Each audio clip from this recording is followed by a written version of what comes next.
یعنی وہی اعتکاف جو رسالت مآب صلی اللہ علیہ وسلم بعد میں بھی ہر سال رمضان میں کرتے رہے، وہی اعتکاف جو اب بھی ہمارے دین کا ایک حصہ ہے اور ایک مشروع عبادت ہے، وہی اعتکاف جو ہم میں سے بہت سے لوگ اب بھی ہر رمضان میں کرتے ہیں۔ اس اعتکاف کے لیے رسول اللہ صلی اللہ علیہ وسلم بھی اور آپ کے خاندان کے لوگ بھی ہرا میں چلے جاتے تھے یا کسی اور جگہ چلے جاتے تھے۔ میں نے یہ بات بھی عرض کر دی کہ یہ بھی واضح ہو گیا ان کے اس توجہ دلانے کے نتیجے میں کہ یہ رسالت مآب صلی اللہ علیہ وسلم کے دادا کی قائم کردہ روایت، پھر یہ کہ یہ کوئی میڈیٹیشن، کوئی مراقبہ، کوئی چلہ قسم کی چیز نہیں، بلکہ وہی کچھ تھا جو ہم اعتکاف میں کرتے ہیں، یعنی اللہ سے دعا، اللہ سے مناجات، غور و فکر، اہل و عیال کے ساتھ جاتے ہیں۔ اچھا، پھر یہ کہ ابھی یہ روایت جب میں آگے پڑھوں گا تو آپ کو یہ معلوم ہو جائے گا وہاں اور لوگ بھی موجود ہوتے تھے، اچھا، مساکین آ جاتے تھے، ان کو کھانا بھی کھلاتے تھے۔ گویا نیکی اور خیر کا ایک طریقہ تھا جو رمضان کے مہینے میں ایک ماہ کے لیے اختیار کیا جاتا تھا۔ ٹھیک، اس سے یہ بات بھی واضح ہوئی کہ رمضان کے مہینے کی ایک حیثیت اس سے پہلے بھی رہی، اسی میں قرآن نازل ہوا اور پھر اسی کو ہمارے ہاں روزوں کا مہینہ بنا دیا گیا۔ اچھا، یہ باتیں اس روایت سے معلوم ہو گئیں۔ اس کے بعد جو تیسری اور آخری بات اس سے واضح ہوئی وہ یہ تھی کہ غار حرا میں ہوا کیا۔ زہری کی روایت، وہی بخاری کی روایت جس کو ہم پڑھ چکے ہیں یا وہ جو دوسرے محدثین نے نقل کی ہے، وہ تو یہ بتا رہی تھی کہ وہاں قرآن کا نزول شروع ہوا، پہلی وحی آئی، اور سورہ الگ کی ابتدائی آیات ہی پہلی وحی ہے۔ چنانچہ ہر شخص کی زبان پر یہی بات ہے اس روایت کے زیر اثر۔ اس پہ یہ بتایا ابن ہشام نے کہ ایسا ہوا ہی کچھ نہیں ہے۔ رویا صادقہ، سچے خواب رسالت مآب صلی اللہ علیہ وسلم نبوت سے پہلے دیکھنے لگ گئے تھے، یہ آخری خواب ہے، اور خواب تھا جو دیکھا، یہ بتایا انہوں نے، خواب تھا۔ ظاہر ہے وہ تمام سوالات ہم نے اٹھائے تھے ختم ہو گئے، اور یہ آپ کا استنباط نہیں ہے، خواب تھا۔ میں بھی عرض کروں گا، یعنی یہ خواب تھا، رویا تھا جو دکھایا گیا، اس سے کوئی پہلی وحی کی ابتدا نہیں ہوئی۔ یہ جبریل کے ساتھ بیداری میں جیسے ملاقاتیں ہوئیں، جس طرح کہ قرآن بتاتا ہے، یہ اس طرح کی کوئی ملاقات نہیں تھی۔ اس میں آپ کو پیغمبری کے منصب پر فائز نہیں کیا گیا، اس طرح کی کوئی اطلاع آپ کو نہیں دی گئی۔ یہ سب کچھ کب ہوا وہ یہ روایت آگے جا کے بتائے گی۔ اس سے تو صرف اتنی بات معلوم ہوئی کہ ایک رویا دکھایا گیا، جس رویا میں جبریل امین آئے، رویا میں آئے، اور انہوں نے قرآن مجید کا تعارف کرایا، یعنی وہ کتاب جو اب آپ پر اتاری جائے گی، اس فرشتے نے اپنا تعارف کرایا جس نے اب آنا ہے۔ وہ آ نہیں گیا ابھی۔ کیوں کہہ رہا ہوں کہ آنے گیا؟ خواب میں کوئی نہیں آتا، خواب میں چیزیں ممثل کر کے دکھائی جاتی ہیں۔ ٹھیک، جب ہم یہ کہتے ہیں کہ فلاں بزرگ خواب میں آئے تھے یا میں نے خواب میں فلاں کو دیکھا ہے، تو کوئی نہیں آتا، وہ اصل میں تمثیل ہوتی ہے شخصیات کی بھی اور چیزوں کی بھی۔ تو قرآن کو بھی ممثل کر کے دکھایا گیا۔ قرآن مجید کے بارے میں ہم یہ جانتے ہیں کہ وہ کتاب کی صورت میں نازل نہیں ہوا کہ آسمان سے جبریل ایک کتاب لے کے آتے تھے اور وہ رسول اللہ کو دے دیتے تھے۔ وہ آپ کے قلب اطہر پر نازل کیا گیا ہے، اور وہ زبانی تلاوت کی صورت میں نازل کیا گیا ہے، اور اس کو آپ اخذ کر کے آگے زبانی ہی پڑھ کے لوگوں کو سناتے تھے۔ یہ ہم جانتے ہیں۔ یہاں پر کتاب دکھائی گئی، اس کا ایک حصہ دکھایا گیا، اور وہ حصہ کون سا تھا؟ وہ حصہ وہ تھا جو ہم سورہ الگ کی ابتدا میں دیکھتے ہیں۔ ہو سکتا ہے پوری سورہ ہی دکھائی گئی ہو، اور ریشم کے جزدان میں لپٹا ہوا دکھایا گیا۔ تو یہ گویا ایک تمہید تھی، توطیہ تھا۔ بات شروع ہو رہی ہے۔ رویا صادقہ کیوں دکھائے جا رہے تھے؟ اس لیے کہ نبوت کے لیے تیار ہو جائے، ذہنی لحاظ سے یکسوئی ہو جائے، کچھ تعارف ہو جائے۔ جبریل نے بھیجا تاکہ کوئی انس پیدا ہو جائے۔ اسی طرح قرآن مجید کس طرح کی کتاب ہوگی اس کے بارے میں ایک رویا دکھا دیا گیا۔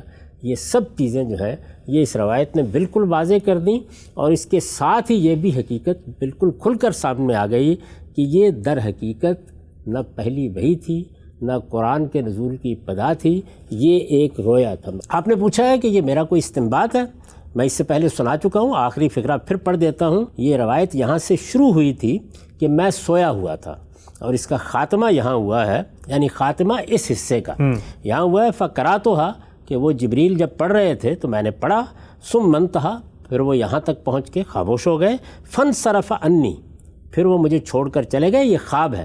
اب کیسے خواب ہے؟ وَحَبَبْتُ مِن نَوْمِی، اور اس کے بعد میری آنکھ کھل گئی۔ یہ روایت کے الفاظ ہیں۔ روایت کے الفاظ ہیں۔ وَحَبَبْتُ مِن نَوْمِی، اس سے پہلے بھی آپ کو سنا چکا، فَكَأَنَّمَا كُتِبَتْ فِی قَلْبِی کتابا، تو مجھے ایسے لگتا تھا کہ جو کچھ انہوں نے پڑھا تھا وہ میرے دل میں نقش ہو چکا ہے، وہ تحریر میرے دل میں نقش ہو چکی ہوئی ہے۔ یہ ایک رویا صادقہ، ایک خواب ہے جو پہلے دیکھا گیا۔ اب یہ دیکھیے کیا ہوا، یعنی یہ روایت آگے کیا بتاتی ہے، اب ہم اس کو پڑھتے ہیں۔ کالا فخرج تو، یعنی خواب دیکھا، خواب دیکھنے کے بعد اس روایت کی روح سے رسالت بآب صلی اللہ علیہ وسلم بیان کر رہے ہیں۔ میں یہ توجہ دلا چکا ہوں کہ اگر یہ مرفوع روایت نہیں ہے، اگرچہ یہ کسی صحابی سے بھی نہیں ہے، یہ اصل میں ایک تابعی کی روایت ہے، اس میں کوئی شبہ نہیں ہے۔ میں صرف اس کے مضمون کو مقابل میں رکھ کے یہ دکھا رہا ہوں کہ دیکھیے وہ روایت کیا سوالات پیدا کرتی ہے اور یہ کیا کرتی ہے، اور یہ روایت کہیں ادھر ادھر پڑی ہوئی نہیں تھی کہ جس کو میں اٹھا کے لایا ہوں، یہ ہمارے ہاں اولین سیرت نگار نے نقل کی ہے، اور وہ روایت نقل نہیں کی، اس کو قبول نہیں کی، اور ان کے علم میں بھی ہے، یہ معمولی بات نہیں ہے، ان کے علم میں ہے، یہ میں عرض کر چکا ہوں۔ تو اس روایت کی روح سے رسول اللہ صلی اللہ علیہ وسلم بیان فرماتے ہیں، فخرج تو، کہ میں یہ خواب دیکھ کر جب بیدار ہو گیا تو میں نکلا، باہر نکلا، حتیٰ اذا کنت فی وسط من الجبل، اب کب نکلے؟ عام حالات میں ہم قیاس کر سکتے ہیں کہ جب صبح آنکھ کھلی اس وقت نکلے، جب آپ بیدار ہوئے تو آپ باہر نکل گئے۔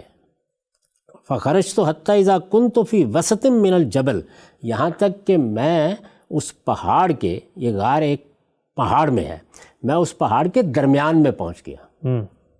جو لوگ وہاں جا چکے ہیں انہیں یہ معلوم ہے کہ یہ کوئی 2-2.5 گھنٹے کی مسافت ہے، یعنی آپ اگر نیچے سے غار تک جانا چاہیں تو اس میں کافی وقت لگتا ہے، اور یہ بات بھی اس سے پہلے واضح کی جا چکی ہے کہ حرم سے بھی یہ کوئی 4-5 کلومیٹر کا یا 2-2.5 میل کا فاصلہ ہے۔ فخرجت حتیٰ اذا کنت فی وسط من الجبل، یعنی میں نکلا اور نکل کے میں پہاڑ کے وسط میں آ گیا، پہاڑ کے درمیان میں آ گیا۔ اب یہ کھلی فضا ہے، یہاں کوئی غار نہیں ہے، رسالت مآب صلی اللہ علیہ وسلم سوئے ہوئے نہیں ہیں، خواب سے بیدار ہو کے باہر آ گئے ہیں۔ جب میں آ گیا تو سمعت صوتا من السماء، اس وقت میں نے آسمان سے ایک آواز سنی، اس وقت۔ یہ دیکھ رہے ہیں نا، یعنی وہ جو قرآن مجید کے نزول کی روایت بیان کی جاتی ہے، وہ جو جبریل سے ملاقات کی روایت بیان کی جاتی ہے، ابن ہشام کی اس روایت نے یہ بات بالکل واضح کر دی کہ وہ ایک رویا تھا، وہ ایک خواب تھا، جیسے اس سے پہلے بہت سے رویا دیکھ رہے تھے، اسی طرح کا ایک رویا، آخری رویا دیکھا، اور اس کے بعد باہر نکلے۔ سمعت صوتا من السماء، میں نے آسمان سے ایک آواز سنی، یقول، وہ آواز کیا تھی؟ یا محمد انت رسول اللہ وانا جبریل۔ اچھا، اب یہ دیکھیے کہ میں اس سے پہلے سیدنا موسیٰ کے بارے میں بات کرتے ہوئے یہ عرض کر چکا ہوں کہ نبوت اس طرح آتی ہے۔ اس کے بارے میں بعض لوگ یہ خیال کر رہے ہیں کہ میں یہ کہہ رہا ہوں کہ بین ہی وہی ہونا چاہیے، نہیں، میں یہ بتانے کی صحیح کر رہا ہوں کہ ویسی کوئی چیز ہونی چاہیے۔ جب کسی کو پیغمبر بنایا جائے گا تو پیغمبر کون بنائے گا، کون اطلاع دے گا؟ اللہ تعالیٰ براہ راست دیں گے تو اللہ تعالیٰ کو اپنا تعارف کرانا چاہیے، جبریل آئیں گے تو جبریل کو اپنا تعارف کرانا چاہیے، اور سب سے پہلی بات کیا کہنی چاہیے؟ وہ کہنی چاہیے، یا اس سے ملتی جلتی بات کہنی چاہیے جو سیدنا موسیٰ کو کہی گئی کہ میں نے تمہارا انتخاب کر لیا ہے۔ یہ آپ جانتے ہیں کہ انتخاب، استفاء، یہ اس طرح کی جتنی تعبیریں ہیں وہ قرآن مجید کی روح سے نبوت کے لیے منتخب کرنے کے لیے آتی ہیں۔ تو انہوں نے کیا کہا؟ یا محمد انت رسول اللہ، آپ اللہ کے رسول بنا دیے گئے ہیں۔ یہ پہلی بات کہی انہوں نے، یہی ہونی چاہیے، یہی کہنی چاہیے، انت رسول اللہ، آپ اللہ کے رسول بنا دیے گئے ہیں۔ اور دوسری بات کیا ہے؟ وانا جبریل، اور میں جبریل امین۔ اور اس روایت میں تو یہ ابہام تھا کہ پتہ ہی نہیں چل رہا تھا کہ کون آیا، یہ معلوم ہی نہیں تھا کہ کون آیا، کون گیا، کس نے آ کے بات کی، یعنی وہاں تو یہ نوعیت تھی، اور اس پہ کوئی اعتراض نہیں جب وہ خواب تھا، وہ رویا تھا، اس لیے کہ رویا میں ہم وہ تمام کیفیات جو وہاں بیان ہوئی ہیں ان سے گزر سکتے ہیں، ٹھیک، اس میں کوئی معنی نہیں ہے۔ رویا میں کسی نے مجھے بھیج دیا، میں نے کوئی کتاب دیکھی، مجھے کوئی چیز پڑھنے کے لیے کہا گیا، یہ سب چیزیں ہو سکتی ہیں۔ وہاں سے نبوت نہیں شروع ہوئی، یہ ہے نبوت کی ابتدا۔ یا محمد انت رسول اللہ، اے محمد آپ اللہ کے رسول بنا دیے گئے ہیں، وانا جبریل، اور میں جبریل ہوں۔ وہاں کیا تھا؟ آپ نے دیکھا ہوگا اللہ تعالیٰ نے فرمایا انی ان اللہ، میں اللہ ہوں، میں اس کائنات کا خالق ہوں۔ میں کائنات کا پروردگار بات کر رہا ہوں، اپنا تعارف کرایا، اور اس کے بعد سیدنا موسیٰ سے یہ کہا کہ تمہارا انتخاب کر لیا گیا ہے۔ یہاں جبریل نے اپنا تعارف کرایا، اور کہاں کرایا؟ کھلے آسمان، پہاڑ کے وسط میں کھڑے ہیں، کوئی ابہام نہیں، کوئی دھند نہیں، کسی غار میں نہیں، کوئی بھینچ نہیں رہا، کچھ نہیں ہے۔ میں جبریل ہوں اور آپ کو اللہ کا رسول بنا دیا گیا ہے۔ قال، رسالت مآب صلی اللہ علیہ وسلم کہتے ہیں، فرفعت راسی الی السماء انظر، اب ظاہر ہے کہ آواز سنی تو آسمان کی طرف میں نے اپنا سر اٹھا کے دیکھا، یعنی اب میں چاروں طرف دیکھ رہا ہوں کہ کہاں سے آواز آئی۔ تو میں نے کیا دیکھا؟ فَإِذَا جِبْرِيلُ فِي صُورَةِ رَجُلٍ صَافٍ قَدَمَيْهِ فِي أُفُقِ السَّمَاءِ، یعنی میرے سامنے یہ تو جبریل ہے۔ اس سے پہلے جبریل کا ایک تعارف ہو چکا ہے نا خواب میں، اب انہوں نے اپنا نام بھی بتا دیا، یعنی خواب میں آپ کسی حد تک مانوس ہو چکے ہیں، اب انہوں نے اپنا نام بتا دیا۔ تو یہ کیا ہے؟ فَإِذَا جِبْرِيلُ فِي صُورَةِ رَجُلٍ صَافٍ قَدَمَيْهِ فِي أُفُقِ السَّمَاءِ، یعنی آسمان کے آفاق میں سامنے جو افق نظر آ رہا ہے، قرآن مجید میں بھی آپ دیکھیں گے کہ جب اس کو بیان کیا ہے تو یہ کہا ہے کہ افق اعلیٰ پر نمودار ہوئے، وہاں بہت غیر معمولی وضاحت ہے۔ اس روایت میں جو کچھ ہے وہ میں عرض کر رہا ہوں۔ وہ جبریل ایک آدمی کی صورت میں ہے، دونوں پاؤں ملائے ہوئے آسمان کے افق پر چھائے ہوئے، یہ صورتحال ہے۔ یقول، اور کہہ رہے ہیں، یا محمد انت رسول اللہ وانا جبریل، آپ اللہ کے رسول بنا دیے گئے ہیں اور میں جبریل امین ہوں۔ قال فوقفت انظر الیہ، تو بیان کیا ہے کہ میں کھڑا دیکھتا رہا، وقفت انظر الیہ، کوئی گھبراہٹ نہیں، کوئی بے چینی نہیں، کوئی اضطراب نہیں، کچھ نہیں، میں کھڑا دیکھتا رہا۔ فما اتقدم وما اتاخر، نہ میں آگے قدم بڑھاتا ہوں نہ میں پیچھے قدم ہٹاتا ہوں، یعنی جہاں تھا وہاں میں کھڑا رہا اور دیکھتا رہا۔ وجعلت اصرف وجہی عنہ فی آفاق السماء، اور میں ان سے نگاہ ہٹا کے آسمان پر بھی نگاہ ڈالتا تھا۔ ظاہر ہے کہ یہی ہونا چاہیے، یعنی آپ کو جبریل نظر آ رہے ہیں تو آپ دیکھتے ہیں اچھا اور کیا ہے، کیا صورت پیدا ہو گئی ہے۔ قال فلا انظر فی ناحیۃ منہ الا رأیتہ کذالک، تو میں جہاں کہیں بھی نگاہ ڈالتا ہوں انہی کو اس طرح دیکھتا ہوں، یعنی اور کوئی چیز نہیں ہے، وہ ہیں اور سامنے میرے کھلا افق ہے۔ فما زلت واقف ما تقدم امامی وما ارجع ورائی، میں اسی طرح کھڑا رہا، نہ ڈر کے بھاگے، نہ گھر میں آئے، نہ یہ کہا کہ زملونی، میں اسی طرح کھڑا رہا۔ ما اتقدم امامی، نہ میں آگے قدم بڑھاتا ہوں، ما ارجع ورائی، نہ پیچھے جاتا ہوں۔ حتیٰ باست خدیجہ تو رسلہا فی طلبی، یہاں تک کہ خدیجہ نے اپنے کچھ پیغام بر میری تلاش میں بھیجے۔ سیدنا خدیجہ نے رسالت مآب صلی اللہ علیہ وسلم کی تلاش میں کچھ لوگوں کو بھیجا، چونکہ آپ غار سے نکلے تھے اس کے بعد یہ واقعہ ہوا، ٹھیک؟ ہم یہ پہلے جان چکے ہیں کہ وہ ساتھ تھیں، غار میں تھیں، گھر میں نہیں تھیں، انہوں نے پیغام بر بھیجے۔ اس سے معلوم ہوا کچھ اور لوگ بھی وہاں موجود تھے، یعنی وہ وہاں سے جا کے مکے سے تو پیغام بر نہیں لائی ہوں گی نا، اور لوگ بھی موجود تھے۔ حتیٰ باست خدیجہ تو رسلہا فی طلبی، یہاں تک کہ خدیجہ نے کچھ پیغام بر اپنے بھیجے میری تلاش میں۔ فبلغوا اعلیٰ مکہ، وہ مکہ کے بالائی حصے تک گئے، ورجعوا الیہا، اور پھر ان کے پاس لوٹ بھی آئے۔ ظاہر ہے کہ وہ کسی اور راستے سے گئے ہوں گے دیکھنے کے لیے کہ کہاں ہیں۔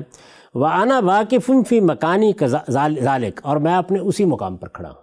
وَأَنَا وَاقِفٌ فِي مَكَانِي ذَلِكَ، یعنی میں اسی طرح کھڑا ہوں اور دیکھ رہا ہوں، نہ میں نے آگے قدم بڑھایا نہ میں پیچھے قدم ہٹاتا ہوں۔ ثُمَّ انصرف عنی، پھر جبریل مجھ سے چلے گئے۔ اچھا، یہ مشاہدہ ہے، ٹھیک۔ یہ مشاہدہ پہلی بار ہوا۔ اس طریقے سے جبریل امین نے تعارف کرایا اس روایت کے مطابق۔ قرآن مجید سے اس کی مزید تفصیلات سامنے آئیں گی۔ یہ اس طریقے سے ہوا، اس طرح آپ کھڑے رہے، کوئی تردد نہیں ہوا، کوئی آنکھ نہیں جھپکی، دیکھا، سنا، اور جو بات ہوئی وہ کیا تھی؟ ایک یہ بات بتائی گئی کہ میں کون ہوں، وہاں کیا بات بتائی گئی تھی؟ میں اللہ ہوں، یہاں بتایا گیا میں جبریل امین ہوں۔ دوسرے یہ کہ آپ اللہ کے رسول بنا دیے گئے ہیں، یعنی منصب کی خبر دی گئی۔ کوئی قرآن نہیں پڑھایا گیا، کوئی قرآن مجید کی پہلی سورہ نہیں نازل ہوئی، کچھ نہیں ہوا، یعنی تعارف ہوا، اس منصب پر فائز ہونے کی خبر دی گئی، جبریل امین نے اپنے بارے میں بتا دیا۔ اب اس کے بعد دیکھیے رسالت مآب صلی اللہ علیہ وسلم اس روایت کی روح سے کیا کرتے ہیں۔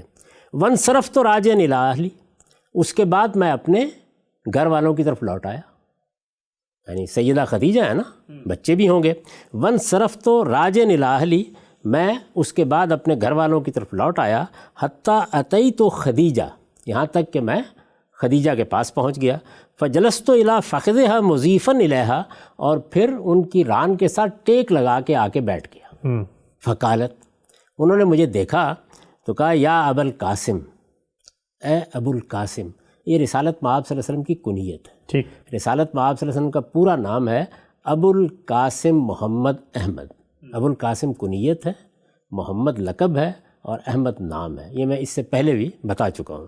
فقالت یا ابا القاسم، انہوں نے کہا اے ابو القاسم، این کنت، آپ کہاں رہ گئے، کہاں تھے آپ؟ فواللہ لقد باسط رسلی فی طلبک، بخدا میں نے تو اپنے پیغامبر آپ کی تلاش میں بھیجے. حتیٰ بلغوا مکہ و رجعوا لی، وہ مکہ تک گئے، مکہ کے بالائی علاقے تک پیچھے بیان ہو چکا ہے، لوٹ بھی آئے اور آپ نہیں ملے، اور آپ آئے بھی نہیں واپس. ثم حدثتھا بالذی رأیت، اس کے بعد رسول اللہ صلی اللہ علیہ وسلم فرماتے ہیں کہ جو کچھ میں نے دیکھا تھا وہ میں نے خدیجہ سے بیان کیا. وہاں کیا تھا؟ وہاں یہ تھا کہ گھبرائے ہوئے آئے، آ کر کہا زملونی زملونی، مجھے اڑا دو مجھے اڑا دو. کچھ چادریں ڈالی گئیں، ہم نے یہ سب اس روایت میں پڑھا. جی. اس کے بعد ذہب عنہ الرو، کچھ خوف کی جو کیفیت طاری ہو گئی تھی وہ دور ہوئی. یہاں کوئی شائبہ نظر آتا ہے اس کا؟ کوئی خوف، کوئی تردد، کوئی اضطراب، کوئی بے چینی، کوئی پریشانی، کوئی کمبل اڑانے کی درخواست، کچھ بھی نہیں ہے. نہیں ہے. یہ دیکھیے کیا گفتگو ہو رہی ہے. ثم حدثتھا بالذی رأیت، پھر جو کچھ میں نے دیکھا تھا وہ میں نے ان کو بیان کیا. فقالت، تو انہوں نے کہا ابشر یا ابن عم، میرے چچا کے بیٹے خوش ہو جاؤ، وثبت، اور ثابت قدم رہو. فوالذی نفس خدیجہ بیدہ انی لارجو ان تکون نبی ہذہ الامہ، بخدا، یا یوں کہیے کہ جس پروردگار کے یا جس ہستی کے ہاتھ میں خدیجہ کی جان ہے اس کی قسم، میں یہ توقع کر رہی ہوں، انی لارجو ان تکون نبی ہذہ الامہ، کہ آپ اس امت کے نبی بنا دیے گئے. سبحان اللہ. یعنی یہ پہلا تاثر ہے جو انہوں نے بیان کیا.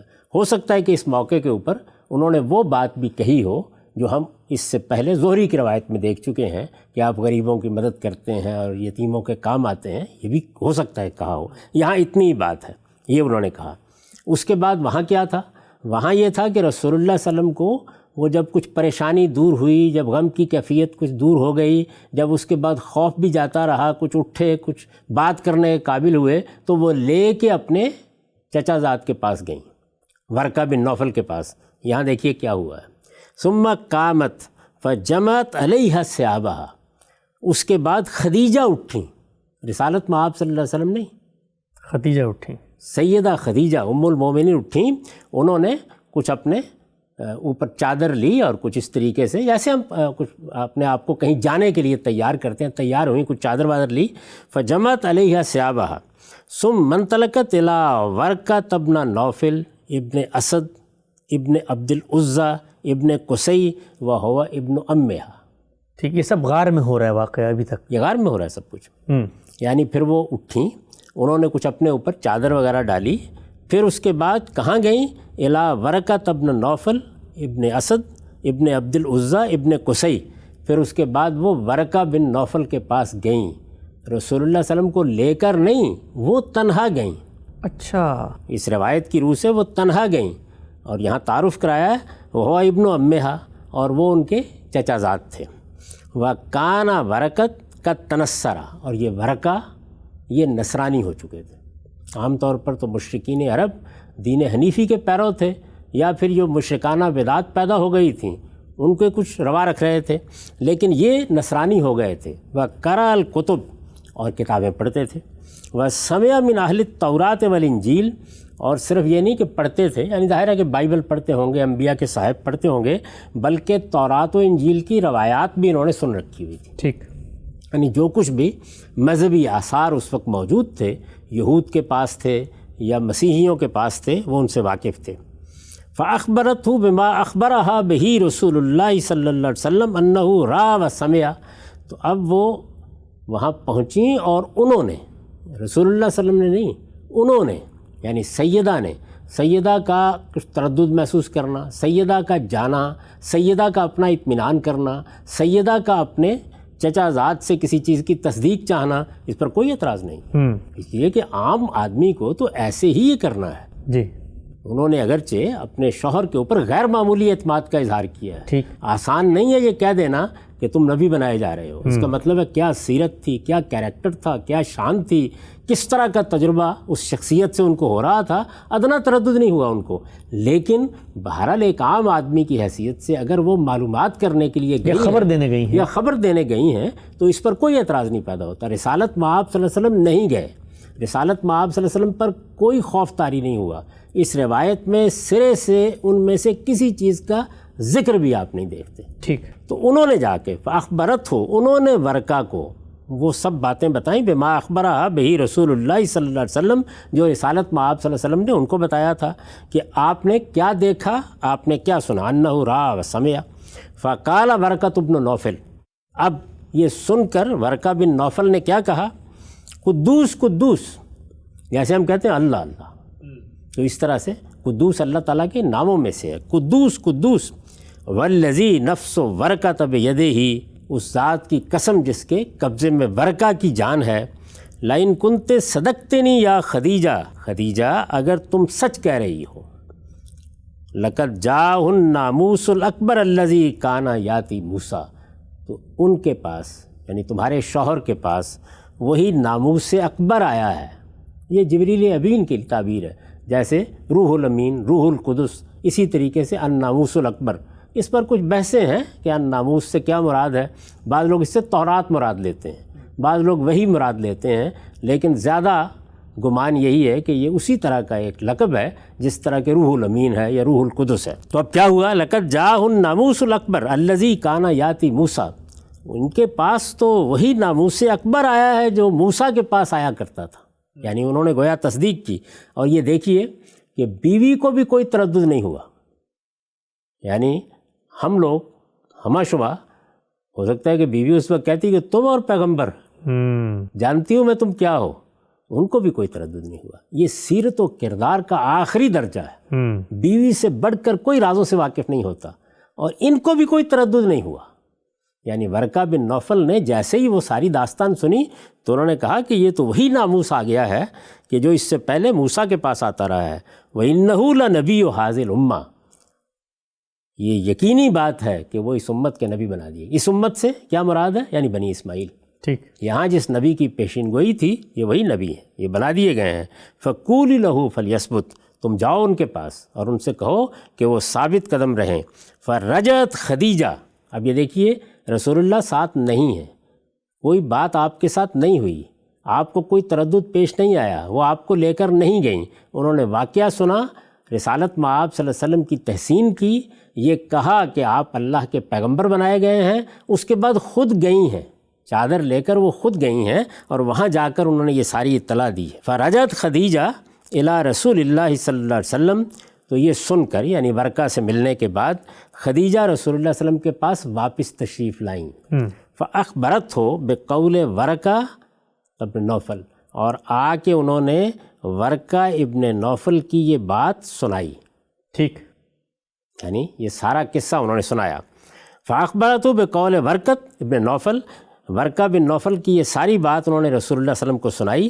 فلما قضا رسول اللہ صلی اللہ علیہ وسلم جوارہ، پھر اس کے بعد جب رسول اللہ صلی اللہ علیہ وسلم نے اپنا اعتکاف پورا کر لیا، یعنی خدیجہ واپس غار ہرا میں آئی ہیں، سیدہ خدیجہ وہیں تھے نا، یعنی میں یہ عرض کر چکا کہ اہل و عیال کے ساتھ گئے ہوئے تھے، وہیں خواب دیکھا، وہیں باہر نکلے، وہیں پہاڑ کے درمیان میں گئے، وہیں جبریل سے پہلی ملاقات ہوئی، وہیں یہ خبر دی گئی کہ آپ کو اللہ کا رسول بنا دیا گیا ہے، یہ سب واقعہ وہیں ہوا۔ سیدہ خدیجہ وہاں سے ورقہ بن نوفل کے پاس گئیں، ظاہر ہے کہ مکے میں گئی ہوں گی، وہاں سے واپس تشریف لائیں، وہیں واپس تشریف لائیں۔ رسالت مآب صلی اللہ علیہ وسلم اعتکاف میں تھے، یہ اعتکاف آپ نے ختم نہیں کر دیا اس واقعے کے بعد، بلکہ یہ روایت بتا رہی ہے کہ انہوں نے یہ یعنی رسالت مآب صلی اللہ علیہ وسلم نے یہ اعتکاف پورا کیا۔ فلما قضا رسول اللہ صلی اللہ علیہ وسلم جوارہ، جب رسول اللہ صلی اللہ علیہ وسلم نے اپنا اعتکاف پورا کر لیا، 2 دن باقی تھے، 3 دن باقی تھے، یعنی یہ واقعہ 21 رمضان کو ہوا، 23 کو ہوا، کسی وقت ہوا. جب یہ واقعہ ہوا تو اس کے بعد بھی کوئی گھبراہٹ نہیں، کوئی اضطراب نہیں، کوئی پریشانی نہیں. یہ نہیں کہ سامان اٹھایا اور پریشان ہو کر وہاں سے واپس آ گئے، کچھ بھی نہیں ہوا. اعتکاف رسالت مآب صلی اللہ علیہ وسلم نے پورا کیا. پورا کرنے کے بعد واپس ہوئے. فلما قضا رسول اللہ صلی اللہ علیہ وسلم جوارہ، پھر جب رسالت مآب صلی اللہ علیہ وسلم نے اعتکاف پورا کر لیا، وانصرفا، اور اس کے بعد لوٹے. تو آپ خیال کر رہے ہوں گے کہ سیدھے ورقہ بن نوفل کے پاس گئے؟ نہیں. جب آپ لوٹے، ثنا کما کانا یسنا، ہو تو وہی کیا جو اس سے پہلے کیا کرتے تھے. حرم میں جاتے کیا کیا کرتے تھے یہ ہم پڑھ چکے اس سے پہلے کہ آپ سیدھے کعبہ میں جاتے تھے، وہاں جا کے طواف کرتے تھے، گھر میں داخل ہونے سے پہلے طواف کرتے تھے، پھر اپنے گھر جایا کرتے. یعنی جس رب کعبہ کے لیے اعتکاف کر رہے تھے اسی کی طرف واپس اسی کی طرف گئے. یہی طریقہ تھا، یہ اس سے پہلے ہم دیکھ چکے کہ یہی معمول تھا، چنانچہ یہی ہوا. تو اس کے بعد دیکھیے وانصرفا ثنا کما کانا یسنا، وہی کیا جو اس سے پہلے کرتے تھے. بدا بالکعبہ، کعبے سے ابتدا کی، فطاف بہا، اور اس کا طواف کیا. فلقیہ ورقۃ بن نوفل وہو یطوف بالکعبہ، تو اب وہاں پر ورقہ ابن نوفل سے ملاقات ہو گئی. اچھا، اور یہ ملاقات ظاہری بات اتفاقی ہوئی ہوگی؟ اتفاقاً ہوئی. یہ آگے بیان کر رہے ہیں کیسے ہوئی. وَهُوَ يَطُوفُ بِالْكَعْبَةِ، اتفاق کی بات ہے کہ وہ بھی کعبے کا طواف کرنے کے لیے وہیں آئے ہوئے تھے اور طواف کر رہے تھے. یعنی یہ یوں نہیں ہے کہ رسالت مآب صلی اللہ علیہ وسلم ان کے گھر ملنے کے لیے گئے ہیں یا ان کو بلایا ہے. رسالت مآب صلی اللہ علیہ وسلم واپس پہنچے، اپنے معمول کے مطابق جیسے اعتکاف کرتے تھے، اعتکاف کے بعد کعبے میں جاتے تھے، جس طرح وہاں طواف کرتے تھے، طواف کرنے کے لیے پہنچے. اور یہ بھی معمول تھا، کوئی نئی بات نہیں تھی. تو ورقہ بن نوفل بھی طواف کرنے کے لیے آئے ہوئے تھے، وہاں ملاقات ہو گئی. فقال یا ابن اخی، انہوں نے دیکھا تو کہا کہ بھتیجے، اخبرنی بما رأیت و سمیت، یعنی اس سے پہلے وہ سیدہ خدیجہ سے ساری کہانی سن چکے تھے، سارا قصہ سن چکے تھے. تو انہوں نے کہا کہ بھتیجے مجھے ذرا بتاؤ کیا دیکھا، کیا سنا. کیا فطری چیز ہے، ایسے ہی ہونا چاہیے. یعنی جب اب براہ راست ملاقات ہو گئی ہے تو وہ پوچھیں گے نا کہ ذرا اب تم خود اپنی زبان سے بتاؤ کیا دیکھا، کیا سنا. فَأَخْبَرَهُ رسول اللہ صلی اللہ علیہ وسلم، تو رسول اللہ صلی اللہ علیہ وسلم نے وہ ساری داستان، وہ سارا قصہ ان کو بھی بتایا. ان کو بھی وہ بات بتائی کہ کیسے میری ملاقات ہوئی. ظاہر ہے کہ یہاں بھی کسی خواب کا ذکر نہیں ہے، بلکہ وہ ملاقات بتائی کہ کیسے جبریل امین کو میں نے دیکھا ہے، انہوں نے کس طرح مجھے یہ بشارت دی ہے، کیسے یہ کہا ہے کہ آپ اللہ کے رسول بنا دیے گئے ہیں، اپنا تعارف کیسے کرائیں. بخاری کی روایت میں تھا کہ وہ ایک طریقے سے تصدیق کروانے کے لیے جا رہے ہیں، جبکہ یہاں جو صورت ہے صورتحال ہی بالکل الگ تھی نا. یعنی پیغمبر آئے ہیں واپس، پیغمبر بنا دیے گئے ہیں اور واپس آئے ہیں تو کانپ رہے ہیں، لرزتے کانپتے واپس آئے ہیں، زملونی زملونی کہہ رہے ہیں. اس کے بعد میں نے آپ سے عرض کیا کہ وہ جو خوف کی کیفیت ہے، وہاں روایت میں الفاظ یہ تھے وہ دور ہوئی. تو اس کے بعد سیدہ خدیجہ لے کے گئی ہیں کہ وہ چونکہ آسمانی کتابوں سے بھی واقف ہیں، کچھ وحی کی تاریخ سے ہی واقف ہیں، وہ لوگوں سے بہت سی باتیں سنتے بھی رہتے ہیں، وہ یہود اور نصارہ کے ہاں جو روایات ہیں ان کی واقفیت بھی حاصل کر چکے ہیں، تو وہ تسلی دیں گے. وہاں تو تصویر یہ سامنے آتی تھی، یہاں ان میں سے کچھ بھی نہیں ہوا. یعنی رسالت مآب صلی اللہ علیہ وسلم نے اعتکاف پورا کیا، ایسا بھی نہیں ہوا کہ اعتکاف چھوڑ کر آ گئے، اعتکاف پورا کیا، معمول کے مطابق واپس آئے. جس طرح پہلے، اس سے پہلے جب آتے تھے تو سیدھے بیت اللہ میں جاتے تھے، بیت اللہ میں گئے، وہاں طواف کرنا تھا. طواف کرنے کے لیے اب گئے تو وہیں ورقہ بن نوفل طواف کر رہے تھے، تو وہاں یہ سارا واقعہ ہوا. اس کے بعد کیا ہوا؟ فَأَخْبَرَهُ رسول اللہ صلی اللہ علیہ وسلم، تو رسول اللہ صلی اللہ علیہ وسلم نے یہ ساری بات ان کو بتائی. فَقَالَ لَهُ ورقہ، یہ سن کر ورقہ نے کہا وَالَّذِي نَفْسِي بِيَدِهِ إِنَّكَ لَنَبِيُّ هَذِهِ الْأُمَّةِ، جیسے انہوں نے سیدہ خدیجہ کو کہا تھا اسی طرح انہوں نے یہ کہا کہ اس ہستی کی قسم، اس ذات کی قسم جس کے قبضے میں میری جان ہے، بے شک آپ اس امت کے نبی بنا دیے گئے. سبحان اللہ. اس امت کے، میں پہلے عرض کر چکا نہیں، بنی اسماعیل کے نبی بنا دیے گئے ہیں. وَلَقَدْ جَاءَكَ النَّامُوسُ الْأَكْبَرُ، اور آپ کے پاس وہی ناموس اکبر آیا ہے، وہی روح القدس آیا ہے، وہی جبریل امین آیا ہے. الَّذِي جَاءَ مُوسَىٰ، جو موسیٰ کے پاس آیا تھا. اس کے بعد انہوں نے کہا وَلَتُكَذَّبَنَّ وَلْتُوزِيَنَّ وَلْتُخْرَجَنَّ وَلَتُقَاتَلَنَّ،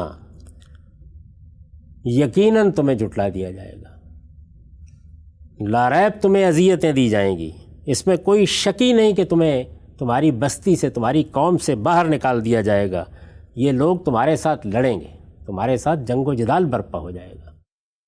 وَلَئِنْ أَنَا أَدْرَكْتُ ذَلِكَ الْيَوْمَ، جب وہ دن آئے گا، یعنی جب تمہاری تکذیب ہوگی، جب یہ لوگ اس طرح تمہیں ستائیں گے، جب ایسے تمہیں یہاں سے نکالنا چاہیں گے، وہ دن اگر کبھی میں نے پایا، میں اس وقت تک زندہ رہا، لَأَنْصُرَنَّ اللَّهَ نَصْرًا يَعْلَمُهُ، تو میں اللہ کے اس دین کی، اللہ کے اس پیغام کی مدد کروں گا جو میرا پروردگار ہی جانتا ہے۔ ظاہر ہے کہ مطلب یہ کہ جو مجھے وہ توفیق دے گا، جو کچھ بھی میرے اوپر عنایت ہوگی میں مدد کروں گا جتنی بھی کر سکوں گا۔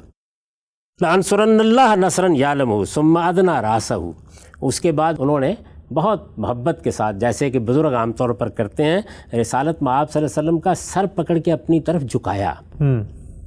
ثُمَّ أَدْنَىٰ رَأْسَهُ مِنْهُ، پھر رسالت میں آپ صلی اللہ علیہ وسلم کا سر انہوں نے پکڑ کر جھکایا، فَقَبَّلَ يَعْفُوخَ، اور سر کے درمیان میں، سر کے وسط میں کر کے بوسہ دیا محبت سے، شفقت سے۔ ثُمَّ انصرف رسول اللہ صلی اللہ علیہ وسلم الی منزلہ، اس کے بعد رسول اللہ صلی اللہ علیہ وسلم اپنے گھر لوٹ آئے۔ ٹھیک، یہاں یہ روایت ختم ہوتی ہے۔ اب ذرا یہ دیکھیے اور تقابل کر کے دیکھیے کہ کیا زمین و آسمان کا فرق ہے اس روایت میں اور اس روایت میں۔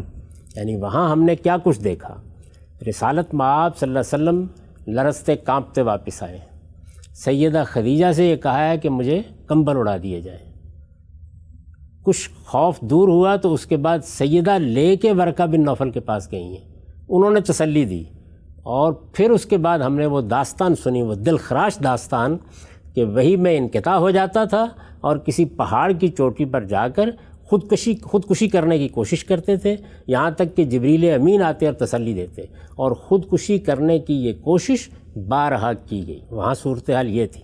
اب ذرا یہاں بھی دیکھ لیجیے، اور پھر یہ بھی دیکھیے کہ یہ روایت کہاں بیان ہوئی ہے۔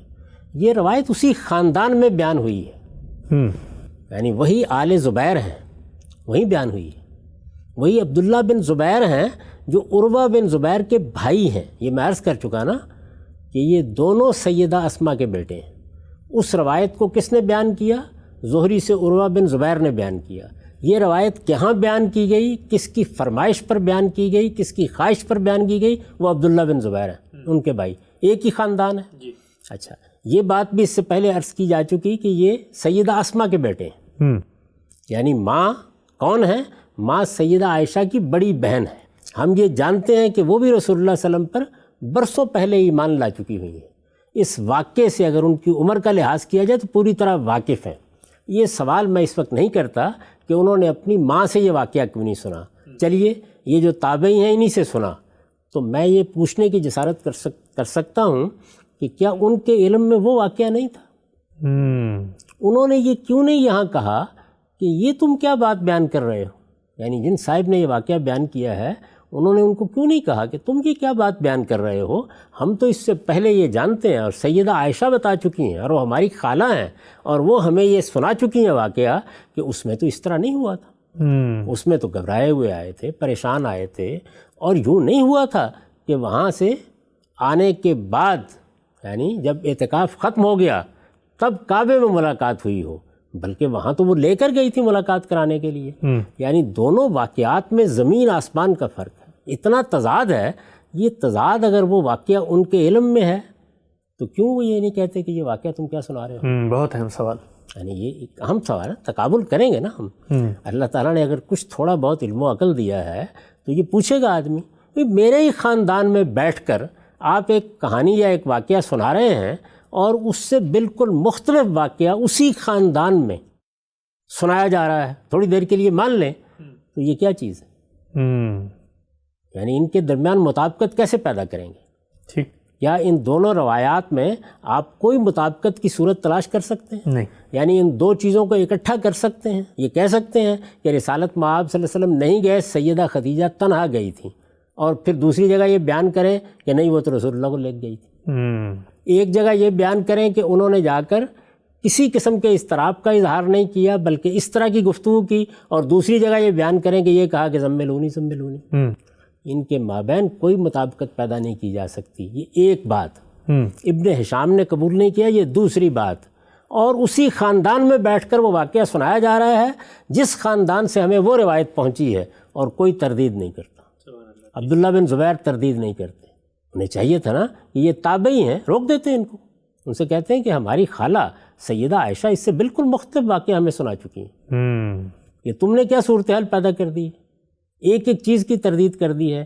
تو میری گزارش یہ ہے، طالب علمانہ گزارش، کہ اس روایت پر وہ ایک اعتراض بھی پیدا نہیں ہوتا جو اس سے پہلے ہم زیر بحث لا چکے ہیں۔ یہ صاف روایت ہے، اس میں بالکل ٹھیک تصویر سامنے آتی ہے، پیغمبر کے شایان شان تصویر سامنے آتی ہے، ادنا تردد بھی اس کو پڑھتے ہوئے نہیں ہوتا۔